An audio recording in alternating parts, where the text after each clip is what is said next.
What's that? Can you repeat that? We just started the live stream. Can we repeat what? Just start from the top. Okay. I'm going to start again with. So I just met with the Vice President of El Salvador. I'm grateful for the meeting. The President is out of the country at this time. So I appreciated the chance to talk to the Vice President about the case of Kilmar Abrego Garcia. Esta mañana estuve platicando con el vicepresidente de la República, el señor Ulloa. Estuvimos y aprecio muchísimo el hecho de que me haya recibido porque el presidente está fuera del país en este momento. Y estuvimos de acuerdo en que vamos a hablar sobre el caso de Kilmar Abrego Garcia. And we started the conversation on a point of agreement, which is that our two countries should work together to crack down on transnational gangs like MS-13. Y comenzamos en un punto de acuerdo en que ambos países debemos de trabajar muy duro para poder romper con el crimen transnacional como lo que son. And I told the Vice President that for over 2 decades, I have worked in my state of Maryland to crack down on MS-13. Y yo le comentaba al señor vicepresidente que durante los últimos 20 años yo he estado trabajando para poder acabar con la pandilla del MS-13. And look forward to further efforts to make sure that we crack down on violent gangs. Y estamos haciendo todos los esfuerzos posibles para terminar con las pandillas violentas. I think that's important to underscore because the case of Kilmar Abrego Garcia does not have to do with MS-13. Y creo que es muy importante que nosotros establezcamos esto porque el caso de Kilmar Abrego García no tiene que ver con eso. If you listen to President Trump and the Trump administration, you would think that the U.S. courts have found that Mr. Abrego Garcia is part of MS-13, but in fact, they have not found that. In fact, recently a U.S. federal court judge said that the Trump administration did not have evidence to support the claim that he had ever been part of MS-13. Así que si ustedes escuchan al señor Trump o a su administración, pareciera que están diciendo que el señor Abrego García es parte de la familia, pero sin embargo, un juez federal de nuestro país ha confirmado que el señor Abrego García no formó parte de la familia. In fact, Mr. Abrego Garcia is legally in the United States. De hecho, el señor Abrego García está legalmente en los Estados Unidos. In fact, an immigration judge found years ago that it would put his life in danger if he was returned to El Salvador. De hecho, un juez de inmigración encontró hace varios años que su vida estaría en peligro si él retornara de nuevo a El Salvador. And so he was given protective status and a work permit. Entonces se le dio a él un estatus de refugiado y también para poder trabajar en los Estados Unidos. And by the way, that was done during the last Trump administration, the last time President Trump was in office, and they never appealed that decision. Y todo esto sucedió cuando el presidente Trump era presidente anteriormente y nunca apelaron a esta decisión. So I want to emphasize that President Trump and our Attorney General Pam Bondi and the Vice President of the United States are lying when they say that Abrego Garcia has been charged with a crime or is part of MS-13. That is a lie.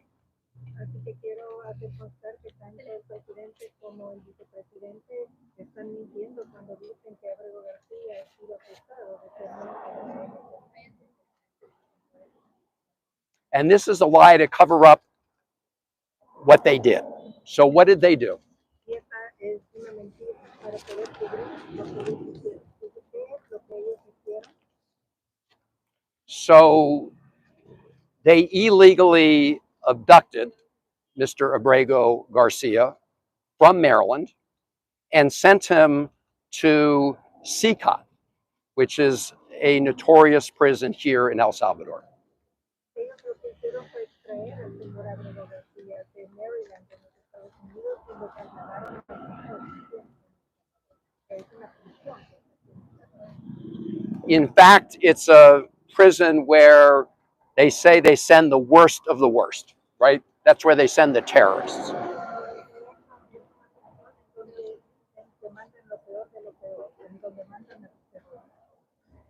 Now, the courts of the United States have said there's no evidence to support the charge that he's part of MS-13. So I asked the vice president whether or not El Salvador has any evidence that he's part of MS-13 or has committed a crime. Así que en las Cortes de los Estados Unidos no existe ninguna evidencia que diga que el señor Abrego García fue miembro de la MS-13.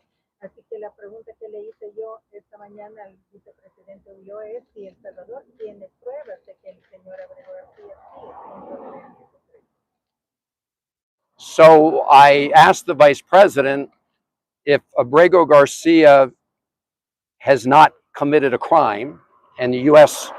courts have found that he was illegally taken from the United States, and the government of El Salvador has no evidence that he was part of MS-13.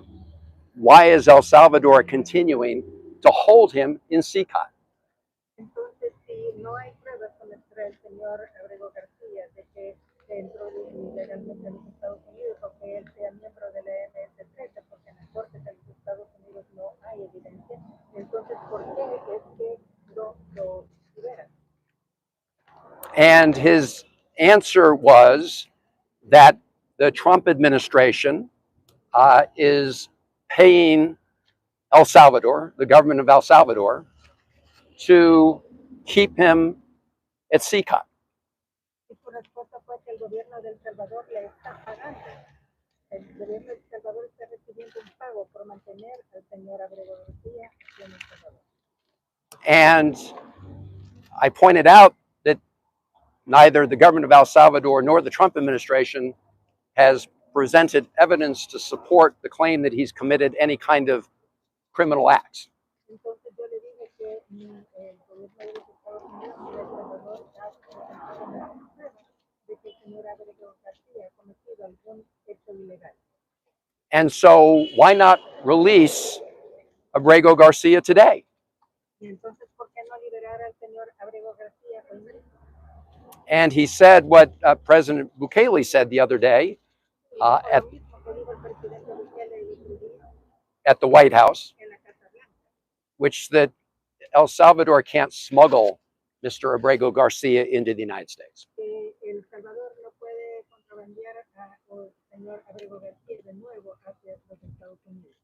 And I said, I'm not asking him to smuggle Mr. Abrego Garcia into the United States. I'm simply asking him to open the door of CICAT and let this innocent man walk out.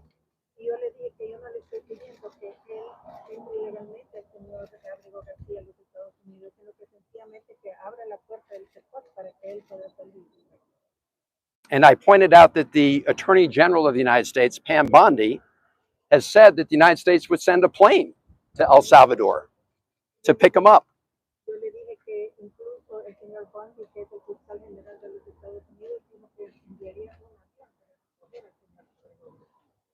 And why did she do that? Because the Supreme Court of the United States, in a ruling of 9-0, has said that the Trump administration has to facilitate his return to the United States.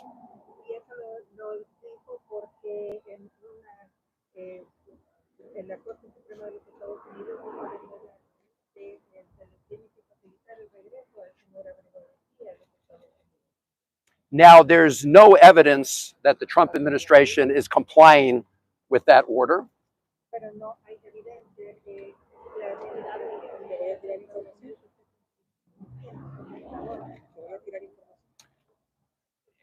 There's no evidence that they're complying with that order. In fact, the United States Embassy here has told me they've received no direction from the Trump administration to help facilitate his release.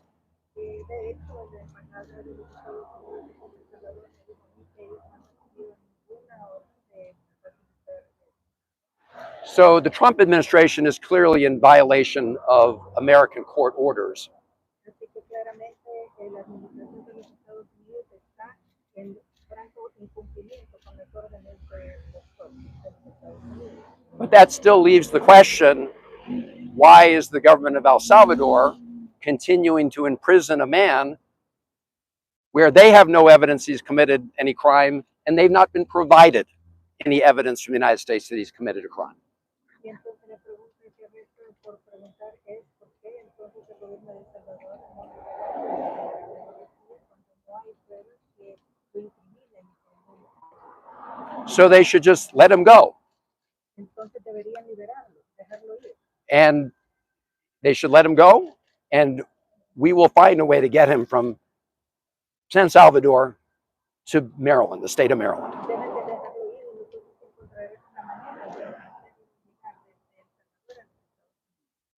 Because I promised his wife Jennifer, Porque and yo le prometí a su esposa Jennifer, and his mother and his brother a su madre y a su hermano, and their family, y a because toda la familia, he has 3 children. porque él tiene 3 hijos.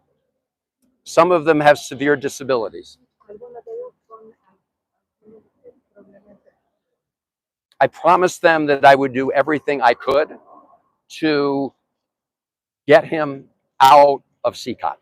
Y yo les prometí a ellos que iba a hacer todo lo que estuviera en mis manos para sacarlos del sector. And I won't stop trying, and I can assure the president, the vice president, that I may be the first United States senator to visit El Salvador on this issue, but there will be more, and there will be more members of Congress coming.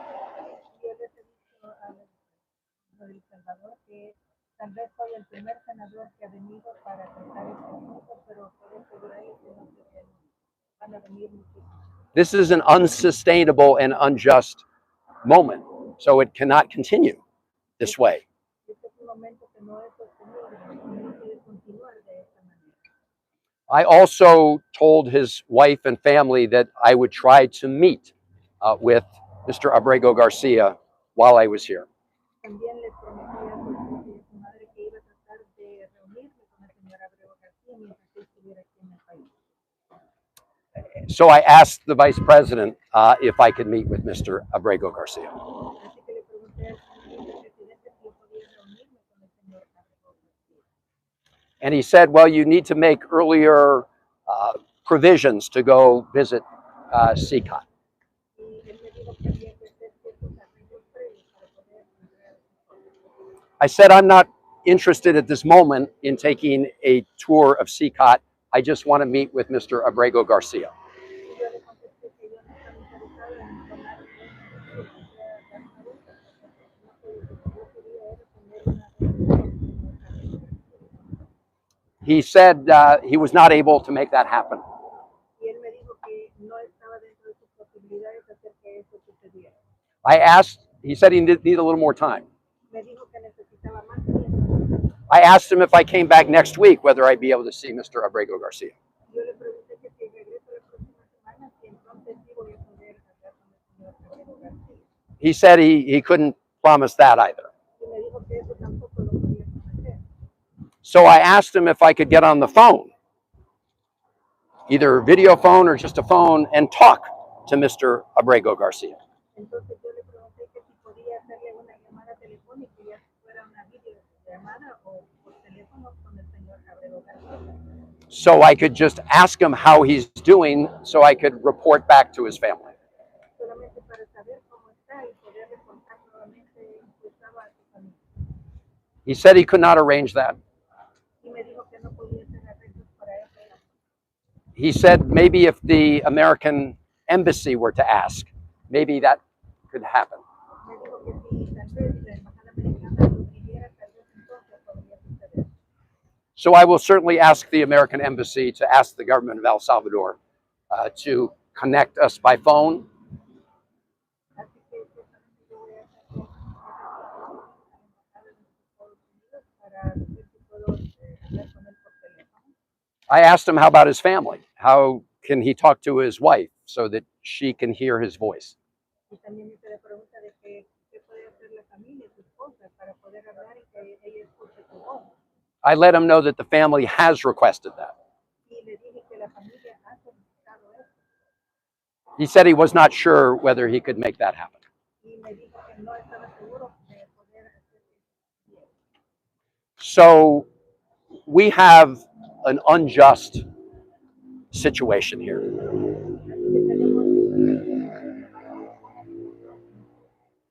The Trump administration is lying about Abrego Garcia.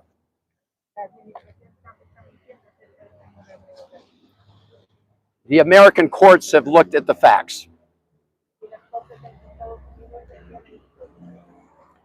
In fact, the Trump administration lawyer, the government lawyer, admitted to the court that Mr. Abrego Garcia had been mistakenly taken in administrative error, that it was a mistake.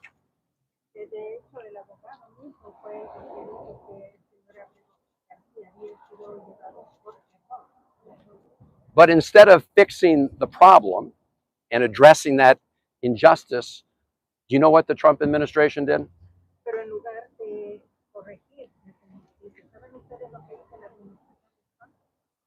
They put that lawyer, who's a 15-year veteran of the Department of Justice, on administrative leave.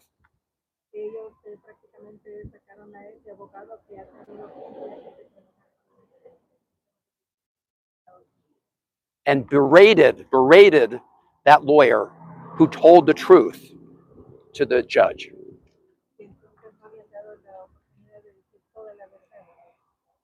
So I want to just close by reading you what the judge said. This is a federal district court judge in the District of Maryland.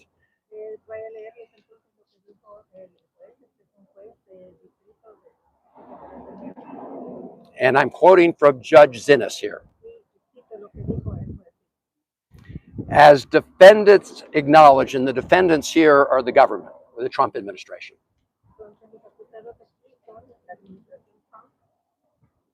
they had no legal authority to arrest him,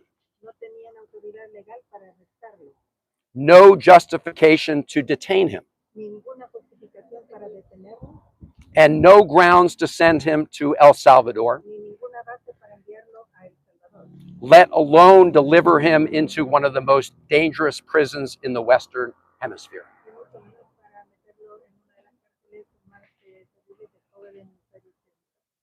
The judge went on to say, and I quote, having confessed grievous error, the defendants, and again, that's the government, that's the Trump administration, having confessed grievous error, they now argue that this court lacks the power to hear the case.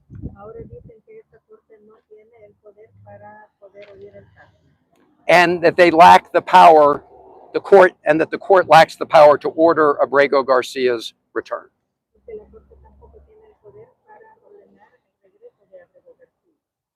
So a U.S. district court judge has ordered the Trump administration to bring him home.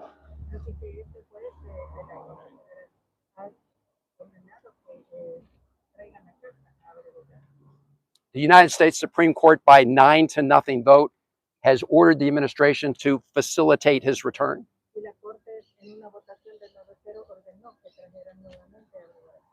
So the Trump administration needs to obey the law. But I'm also asking the government of El Salvador and the president and vice president of El Salvador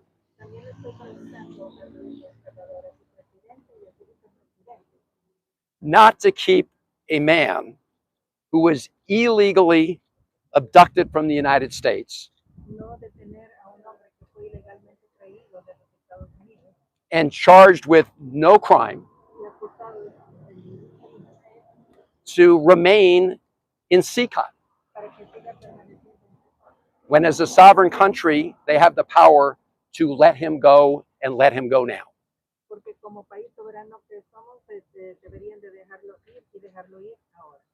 And I hope they will. Thank you. Are you concerned whether Mr. Abrego Garcia is still alive? I don't know about his health status. That's exactly why I wanted to meet with him directly. That's why I wanted to talk to him on the phone. That's why I want to arrange a phone call with his wife. I mean, this is a notorious prison. And the family, this is a guy, again, he just got disappeared off the streets of Maryland. He ends up in, I'm sorry. Es por eso que yo estoy pidiendo que necesito verlo, necesito hablar con él, porque no sabemos cuál es la condición de la fotografía. Sencillamente desapareció de la This is why I wanted to see him. I also want to say to everybody here, you may know, in the state of Maryland, we have a very wonderful, robust Salvadorian population. And they contribute greatly to our state. Senador, es una ofrenda del gobierno de Bukele al sistema de justicia de Estados Unidos. No le oigo cuando yo estoy hablando, no puedo oír. ¿Su pregunta cuál es? Es que si es una afrenta del gobierno de Bukele al sistema de Is it justicia a de Estados Unidos. confrontation from the Bukele administration to the United States of America? Well, I'm asking President Bukele to, okay, I'm asking President Bukele under his authority as president of El Salvador to do the right thing and allow Mr. Abrego Garcia to walk out of a prison, a man who's charged with no crime, convicted of no crime, and who was illegally abducted from the United States. Es por eso que yo le estoy haciendo la petición al presidente Bukele para que suelte al señor Abrego García, que no fue acusado de ningún crimen, para que pueda salir. Do you maintain any hope that you'll be able to meet with Kilmer? I'm going to keep pressing. You want to? Tiene esperanza de permitan ver al señor Abrego García. I will keep pressing in my remaining time here, and I will keep pressing beyond that if necessary. Última pregunta, por favor, última pregunta. Gestiones después de la reunión que tuvo con el vicepresidente Ulloa va a generar otras gestiones o qué otra estrategia puede desde el Congreso puede generar usted para reunirse y para garantizar las condiciones del señor Chris García. What other strategy do you think that you can undertake, or what other activity are you going to undertake to make sure you know that you can have the release of Mr. Abrego Garcia? Well, I will say that as a member of Congress, we'd like to work to have good relations between, you know, the people of the United States and the people of El Salvador. And Just on the live stream, the question was, what more can Congress do? and that's why we need to make sure that we keep working to secure justice, because Congress has a very important role to play in the relationship between the United States and the people of El Salvador. Por eso siempre tenemos que trabajar muy duro para que se haga justicia. El Congreso tiene mucho que ver con las relaciones entre los Estados Unidos y El Salvador. And so, you know, for example, the Trump administration is reportedly going to pay the government of El Salvador up to $15 million to house people sent from the United States. 15 million. Se ha sabido que el gobierno de El Salvador va a recibir hasta 15 millones de dólares por darle albergue a And, you know, I don't think there are going to be a lot of members of Congress that will clearly be unwilling to spend money to keep people like Kilmar Garcia in CCOT, because again, he was illegally abducted from the United States and charged with no crime. So why?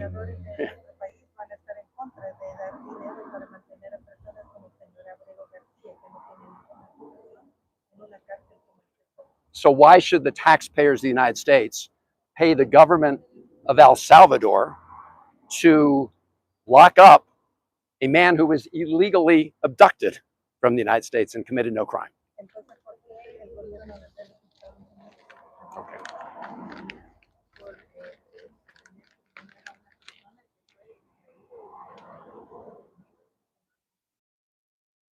Thank you all very much, gracias. Muchas And have gracias. a- Con eso finalizamos.